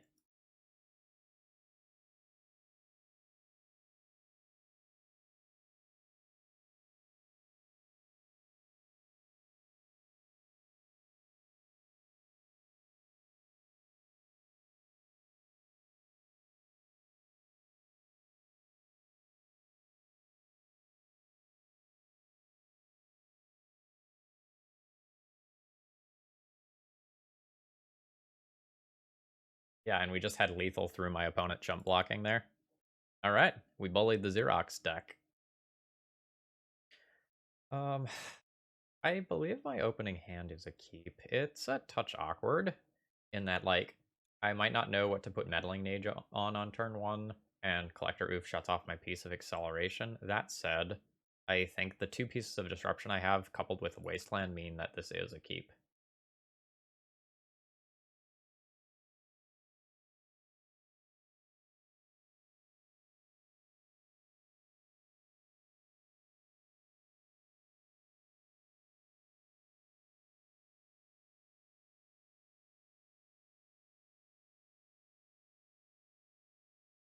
I don't really know what to name on turn 1.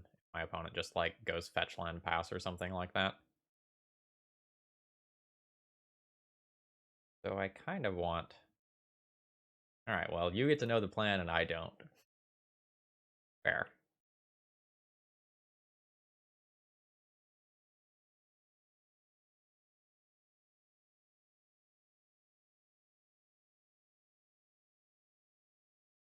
Looks like my opponent plays Doomsday, or at least has played Doomsday most recently, although they have, you know, a ton of different vintage finishes.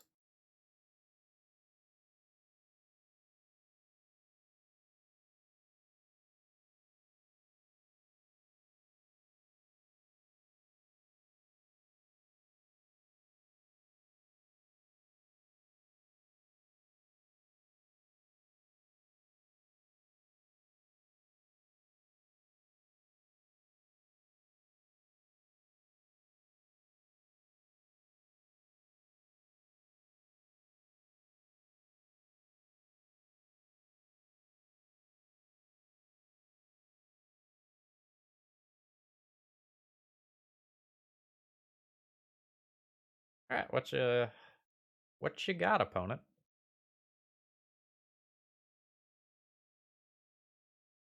Because I don't have anything to say until you do something. Like, feed me something to talk about.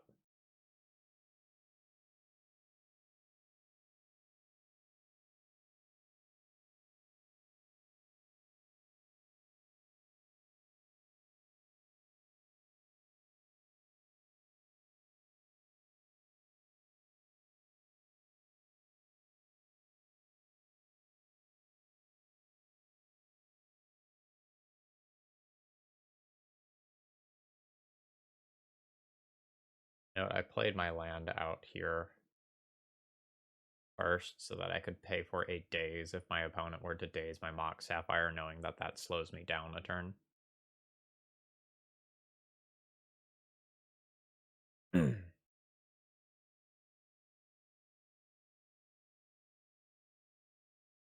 going to assume that my opponent is Doomsday. If I'm wrong and I waste a hate bear. But if I'm right, this play is damn good. Note, because of the presence of demonic consultation, as we saw earlier in this league, I am just going to name Thassa's Oracle rather than the Doomsday itself.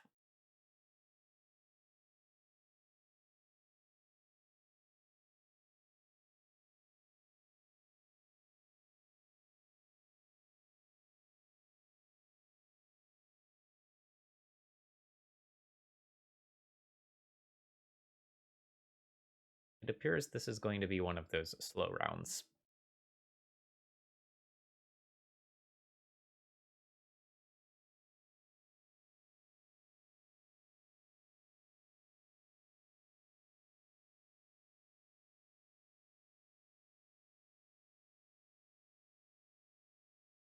So I guess it's banter time. All right. So earlier this week, we saw the spoiling, I guess that's what we call it, the precursor to a ban restricted announcement saying that Uro was going to go in at least a couple of different formats. It's on the table for getting axed in Legacy, but it's not confirmed going in Legacy. Okay, my opponent has just conceded there. It appears that I have made the correct call, or at least my opponent wants me to think that I have made the correct call. So again, versus Doomsday, it's not like we're going to board a lot. Like, we'll junk the Palace Jailer and maybe a Containment Priest and call that good.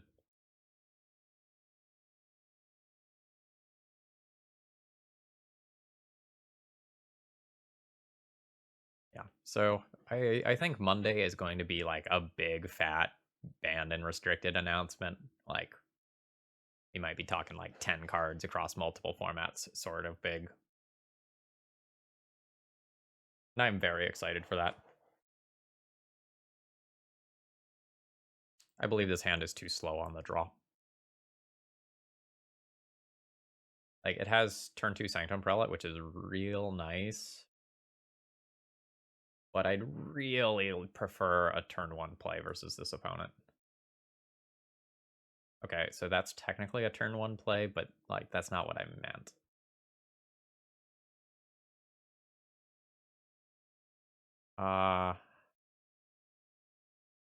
Yes.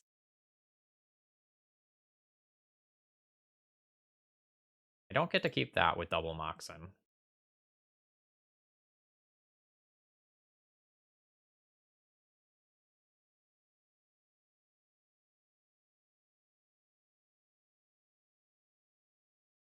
Hierarch or Mox Ruby? Hierarch pumps this one bigger, but I don't think that's super relevant. The Hierarch does give me a second white. But not immediately. That's kind of weird. And turn 2 can't be champion plus Hierarch. Maybe this doesn't get buffed enough to be relevant. Whereas keeping the Moxen allows me to potentially do a broken turn 1 play if I top deck a 3-drop like Archon.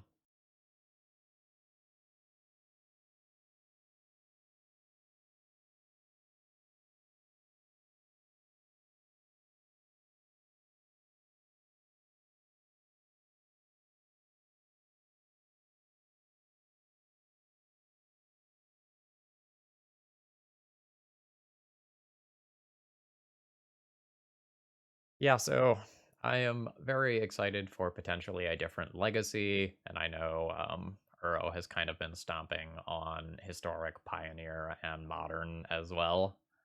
So I think a lot of people are going to be excited to play various formats as of the beginning of next week, whereas they very much aren't right now. And like that's why I'm playing Vintage today instead of Legacy, is like I'm just not excited for the lame duck Legacy format.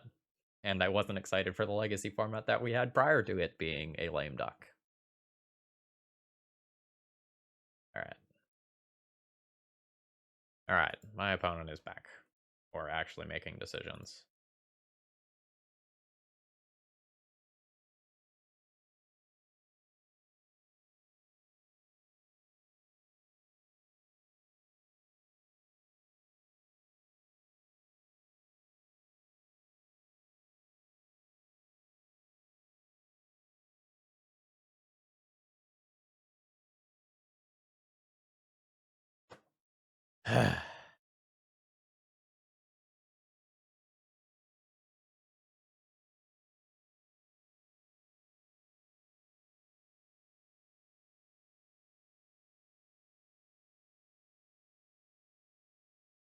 Alright, let's keep up this pace for the rest.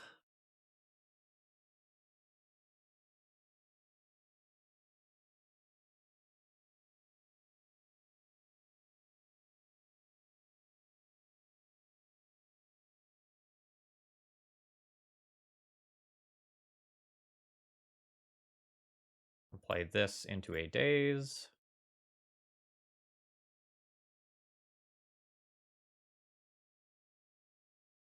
Nice.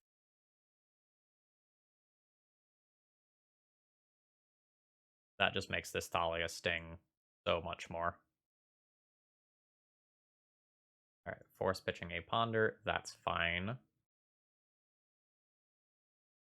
I don't get the turn 1 Thalia now, but my opponent is down 3 cards, and I have a turn 2 uncounterable Thalia. That's not the end of the world. My opponent can go off with 2 pieces of protection, like, that quickly, like, so be it. But that's very good. Is Thalia better? Thalia allows me to make an attack this turn, and... well, I guess Meddling Mage also lets me make an attack this turn. Meddling Mage on Thassa's Oracle is really annoying. But Doomsday is great against any line that doesn't just instantly kill me.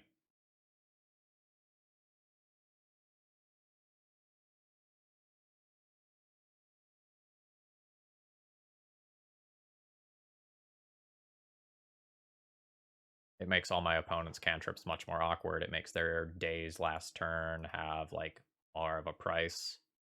There's some risk associated with this line, but there are worlds where I end up, like,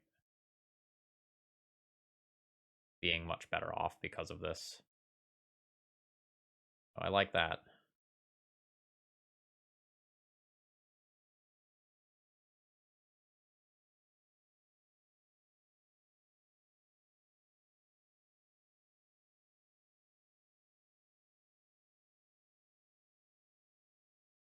Alright. White. Blue.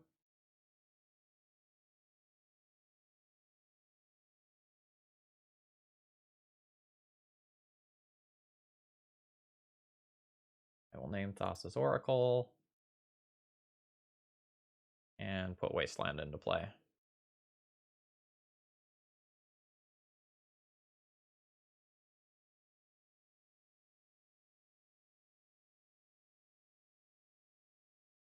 Okay.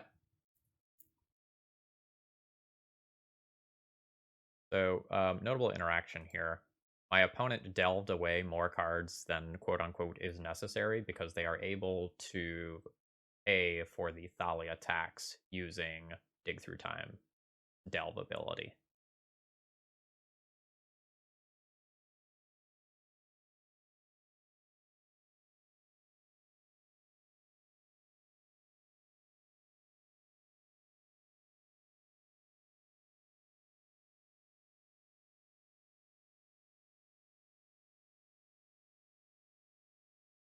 I have 4 damage a turn.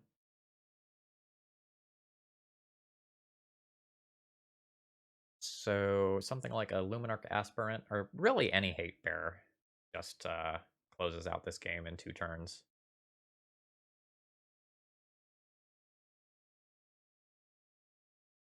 Wasteland my opponent now. I'll Wasteland my opponent now so I don't accidentally run into some sort of weird daze scenario later where they pay for days using Mox Jet. I can just hold this in hand, right? I think I can just hold this in hand.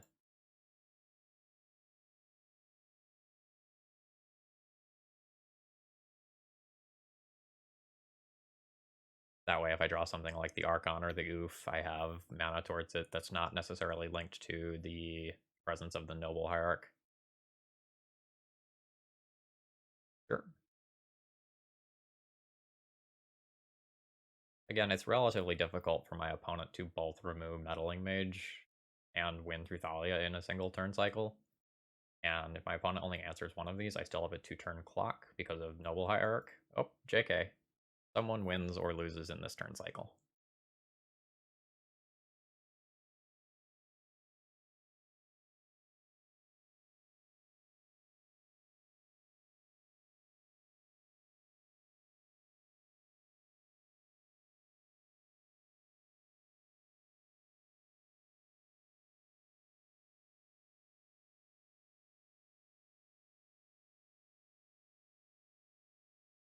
I respect the hustle here. All right. And that'll do it. We end up with a 4-1 with our humans deck. All right, let's pull up the deck list and try to debrief a bit here. So that was this one. Palace Jailer was a card that I basically barded out every single round. It definitely has applications versus shops, but it just feels slow. Like, I want my turn 1s and 2s to be very good, and Palace Jailer doesn't play into that equation. I would much rather have one more Sanctum Prelate in the main deck, and then, like, maybe one more card for shops in the sideboard, since, like, that's almost assuredly what something like Palace Jailer is doing. I think the Mare is just worse than Luminarch Aspirant. Um, like, Luminarch Aspirant's ability to change the toughness of your creatures and to just spiral out of control over time, I think is stronger than Mare. And Mare also isn't castable off a few of these mana sources, such as the Karakas and Plains. So I think I'd want the 4th Aspirant over this Mare. I might play the Mare in addition, but I don't know that I'm sold on that. I don't know how I feel about these 1-drops. The thing is that anytime you start with one of your Moxen, you want to be deploying Moxen plus 2-drop, not a 1-drop, and that leaves the non-Noble Hierarch cards, I think, in a bit of a weird spot. Like, I'm never going to be excited about a vintage hand that leads on Champion of the Parish. And so some of the other versions of decks like this, I think this is one, end up playing Spirit Guides to help make that, like, turn 1 feel like a turn 2 more consistently. And so I'd be thinking about that sort of thing here as well. As far as the sideboard goes, I think the sideboard's fine. We barely sideboarded all league because we just kept playing against Doomsday, where, like, we have 2 cards for it. But I like that I have a pile of cards for shops and a pile of cards for the Bazaar decks. And so overall, I think I'm good with this. I enjoyed the league. I definitely would like to play with something like this again. All right, Vintage Peeps, hit me with, likes and comments and stuff based on your thoughts on the league. Would love to hear them and would very much love to see donations in the future for Vintage. I will play tons of this money if people want to be watching it. Have a great rest of the day.